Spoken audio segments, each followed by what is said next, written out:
Hello and welcome to part 3 of the online meeting survival guide, which is all about productivity for online meetings and collaboration. We are here talking about collaboration. Is there a downside? And how can we fend off unproductive meetings to make ourselves more productive in general? Let's jump into it. So yes, there is a downside to over collaboration, and good managers need to consider ways to fend off unproductive meetings and in essence, productive collaboration projects that could span months, years, decades, and produce maybe less than positive results, or maybe the opportunity cost, they could have been doing something more productive with their time. All of the people included in the teams that are collaborating, maybe interdepartmentally or with other teams outside of your organization. So let's dig right into it. So first of all, not all collaboration is productive. In today's business environment, effective communication and collaboration are valued as key drivers of innovation. But on average, in a 5-day work week, employees spend between 1 to 2.5 days attending meetings. So that's not necessarily a bad thing, except for the fact that employees spend almost 31 hours a month in unproductive meetings. So this is literally a graph here showing that the average time spent in meetings per week is almost half of the week for many white-collar workers. And there's a 40% chance that those meetings are unproductive. And by unproductive, we mean that the meeting doesn't even have to happen, or maybe not everyone in the meeting had to be there.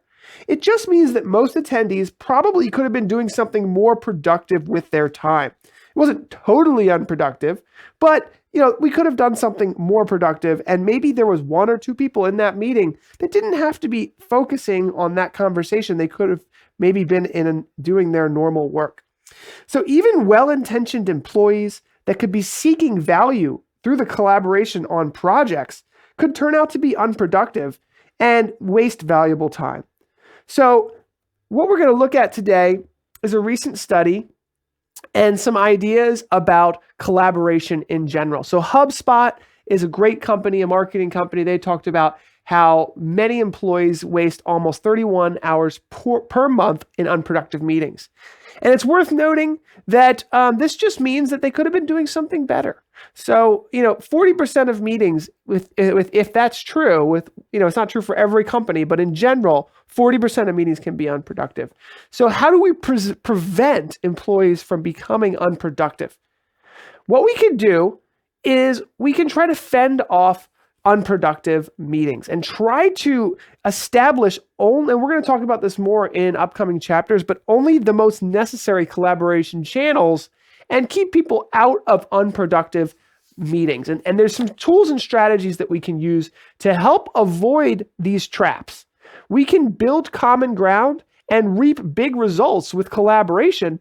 And Morton Hanser, the author of a book called Collaboration, he promotes what he calls disciplined collaboration. And he describes 4 types of barriers to entry that can fend off unproductive collaboration projects from the start so that we don't start wasting time. And the first is the not invented here barrier. And the not invented here barrier describes people who are unwilling to reach out to others.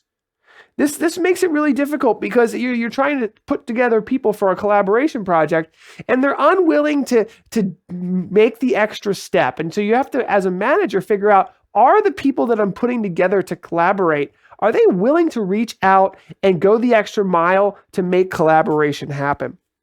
Second is called the hoarding barrier, where people are unwilling to help others. They're hoarding all the knowledge, and they're not sharing the knowledge that's essential for collaboration. A third barrier is called the searching barrier, where people are unable to find the people or information they are searching for.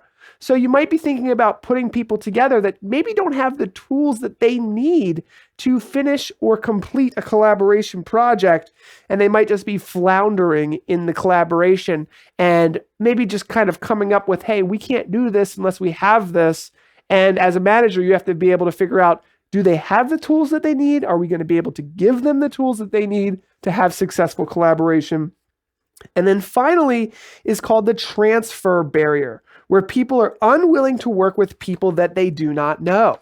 Now, we're going to talk about ways that managers can kind of research effective collaboration and figure out if the barriers are too high for a project to become successful. When a manager suggests that small groups of subject matter experts collaborate, they need to consider the disciplined collaboration thought process and essentially evaluate opportunities for collaboration, spot barriers, and then tailor make a collaboration solution for this. So we looked at these barriers here, and you really have a responsibility as an employee in a collaboration group or as a manager putting them together to spot these barriers to successful collaboration and try to determine how they can be overcome. A good manager or a team leader knows that they can be a mentor to their team to become disciplined collaborators and have a working knowledge of how to use the available collaboration tools in order to promote a tailored solution. It's worth noting that all of these video communication tools, none of them come with a customized plan. And many collaboration suites and tools today, they can really be customized to fit your specific business needs. But the solution is not to get people to collaborate more.